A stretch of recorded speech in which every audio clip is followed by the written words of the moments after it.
Good morning student.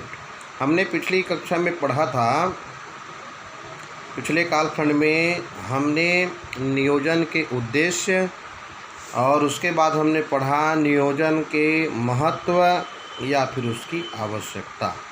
ठीक है, नियोजन को आप अच्छे तरीके से समझ गए। किसी भी संस्था, किसी भी फर्म, किसी भी उपक्रम, किसी भी व्यावसायिक संगठन के लिए अगर कोई प्रबंध का निर्माण करता है तो सर्वप्रथम कार्य नियोजन होता है। याद रखिएगा, प्रथम कार्य, मुख्य कार्य में सर्वप्रथम प्रबंध के तो नियोजन ही होता है। और हम आज पढ़ेंगे 4.6 आदर्श नियोजन की कसौटियाँ या फिर विशेषताएं, जो बहुत ही महत्वपूर्ण है। प्रश्न में आता है बोर्ड में कि एक आदर्श नियोजन की विशेषताओं को लिखिए, तो आपको इस प्रश्न का उत्तर लिखना होगा।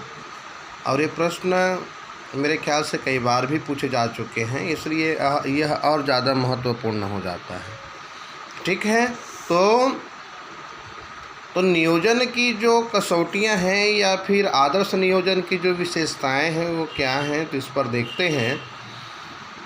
क्योंकि नियोजन की जो सबसे प्रभावी, जो अधिक प्रभावी अगर कसौटी है तो उसकी यथार्थता, वास्तविकता। एक आदर्श योजना भविष्योन्मुखी होनी चाहिए। अगर हम किसी भी प्रकार से अगर नियोजन करते हैं तो वो भविष्य की दूरदृष्टि, दूरगामी विचारों से तृप्त रहे, तभी वो नियोजन सार्थक है, तभी वो आदर्श कहलाएगा। ठीक है, जो संगठन की प्रगति के पथ पर अग्रसित होगा। साथ ही साथ आदर्श नियोजन ऐसा नया मार्ग या नया तकनीक तथा विशिष्टताओं को अपनाता है जो जिनमें योजना निर्माण अभी तक अनभिज्ञ थे। तो एक अच्छे नियोजन में क्या क्या बात होनी चाहिए, एक आदर्श नियोजन में क्या क्या बात होनी चाहिए, आइए उसका विवेचना पॉइंट टू पॉइंट करते हैं। ठीक है, तो सबसे पहले आता है सरल एवं बोधगम्य, जिसको बोला जाता है सिंपल एंड इजली अंडरस्टैंडेबल, यानी सरल भी हो और बोधगम्य भी हो। हम नियोजन को ऐसी तरीके से निर्माण करें प्रबंध में जो एक उच्च अधिकारी से लेकर नीचे फोरमैन तक, यानी चतुर्थ श्रेणी के कर्मचारियों तक क्या हो, वो सरल हो, आसानी से समझने योग्य हो। ठीक है, योजना में किसी भी जटिलताएं होने से वह कर्मचारियों की समझ से परे हो जाती है। इसलिए क्या होनी चाहिए, और कहीं जटिल हो गई, कठिन हो गई, या कर्मचारियों को अगर समझ नहीं आ रहा है तो फिर ऐसी स्थिति में लक्ष्य को प्राप्त करना उनके लिए एक समस्या भरा संदेश हो सकता है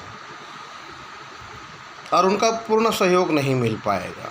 तो इसलिए R.C. डेविस ने कहा है कि योजना का सरल होना अति आवश्यक है, तभी एक आदर्श योजना और प्रभावी योजना का हम स्वरूप कह सकते हैं।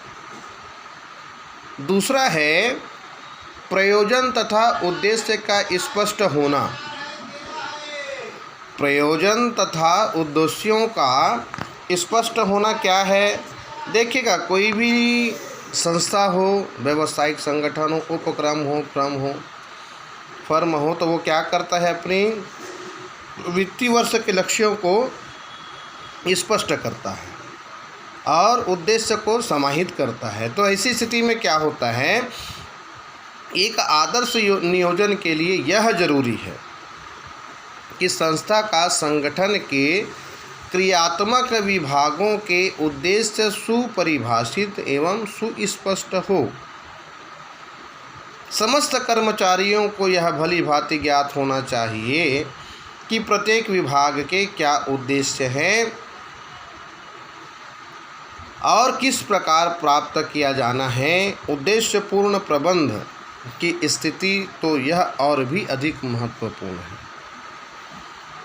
देखिएगा, क्रियात्मक विभाग, सहायक विभाग, मतलब एक उच्च विभाग से लेकर नीचे विभाग तक के समस्त कर्मचारियों को संस्था के प्रयोजन और संस्था के उद्देश्य का स्पष्ट होना बहुत ज़रूरी है। प्रत्येक विभाग और प्रत्येक विभाग के साथ साथ प्रत्येक कर्मचारियों को भी, ताकि इससे कोई भी उद्देश्य हो, कोई भी लक्ष्य हो, वो आसानी से समझ आए और हम उद्देश्य सहित तो ये उद्देश्यों को भी हम सरल तरीके से प्राप्त कर सकते हैं। तीसरा आता है व्यापक नियोजन। व्यापक नियोजन ये क्या हो सकती है? व्यापक नियोजन क्या है? तो देखिएगा, नियोजन विस्तृत या व्यापक होना चाहिए। देखो, छोटा नियोजन करेंगे, छोटे से अगर प्लानिंग करेंगे तो कोई मतलब का नहीं, अल्प अवधि वाला हो जाएगा, कम समय के लिए। तो इसमें विभिन्न प्रकार की नीतियाँ, उद्देश्यों, मदों, कार्यविधियाँ, पद्धति, नियम, समय सीमा, व्यूह रचना, संबंधित पदाधिकारियों व कर्मचारियों के अधिकार, दायित्व, कर्तव्य के बारे में पूर्ण जानकारी सुविधापूर्वक उपलब्ध हो सके, इस बात की व्यवस्था होनी चाहिए, जिसको बोला जाता है व्यापक नियोजन। अगर नियोजन कर रहे हैं तो ऐसी स्थिति में इसमें खर्च होने वाली समस्त मदें, आय होने वाली समस्त मदें, या फिर उद्देश्यों, या फिर पद्धति, या फिर नियम है, या फिर समय सीमा है, या फिर व्यूह रचना है, तो इसमें समस्त पदाधिकारियों कर्मचारियों के अधिकार, दायित्व भी स्पष्ट होने चाहिए। ठीक है, तो ये होता है व्यापक नियोजन। उसके बाद आता है लोच। लोच यानी फ्लेक्सिबिलिटी।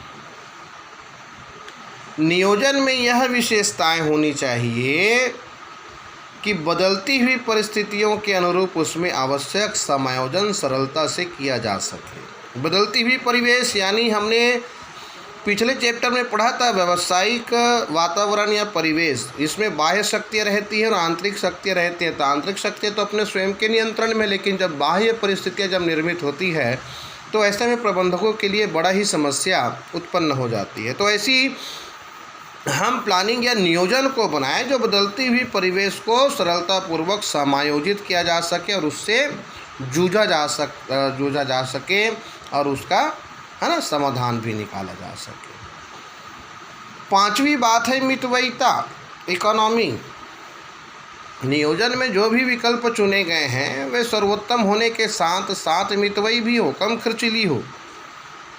योजना के निर्माण, कार्यान्वयन एवं मूल्यांकन में साधनों का यथासंभव न्यूनतम व्यय हो, इस बात का विशेष ध्यान रखना चाहिए। स्थायित्व तो होनी चाहिए, ना कि देखिएगा स्थायित्व का मतलब बिल्कुल स्टेबिलिटी फिक्स होनी चाहिए। ऐसा नहीं कि नियोजन हम बना ले तो बार बार हर 15 दिन में, महीना भर में बदल रहे हैं। नियोजन केवल एक ही बार होती है वित्तीय वर्ष के लिए, इसलिए उसका स्थायित्व का होना अति आवश्यक है। ठीक है, और भ्रम से दूर रहें। भ्रम से दूर होना मतलब फ्री फ्रॉम। तो योजना के निर्माण में इस बात का ध्यान रखना चाहिए कि वह भ्रमात्मक नहीं हो, स्पष्ट होनी चाहिए। इसमें कर्मचारियों की भी भागीदारी पूर्णतः मिलनी चाहिए, व्यावहारिकता होना चाहिए, है ना। और दूसरी बात महत्वपूर्ण है, यह संतुलित भी हो, सभी विभागों में समस्त कर्मचारियों के साथ संतुलन बना रहे, इस बात का विशेष ध्यान रखना चाहिए। उसके बाद है क्रिया प्रधान होना, है ना। तो इसमें जो है एक्शन ओरिएंटेड यानी क्रिया प्रधान होनी चाहिए, कर्म प्रधान होना है। तो इस प्रकार से हम कह सकते हैं कि आदर्श नियोजन की विशेषताएं या कसौटियाँ जो हैं वो बहुत ही महत्वपूर्ण हैं, जो मैंने आपको इस कालखंड के दौरान आपको मैंने बताया। दूसरी बात, 18 अगस्त को आप सबका मंथली टेस्ट है ना, बिजनेस स्टडी का। तो उसमें वैकल्पिक प्रश्न ही पूछे जाएंगे। ठीक है, बार बार व्हाट्सएप में आप लोग पूछते हैं कि सर क्या आएगा, तो भाई केवल वस्तुनिष्ठ या वैकल्पिक प्रश्न देने का ही उसमें प्रयोजन है, विस्तृत रूप से नहीं। ठीक है, 10 क्वेश्चन आएंगे।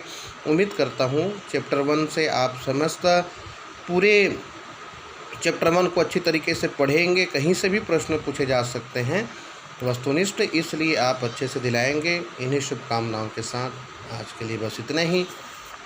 Thank you.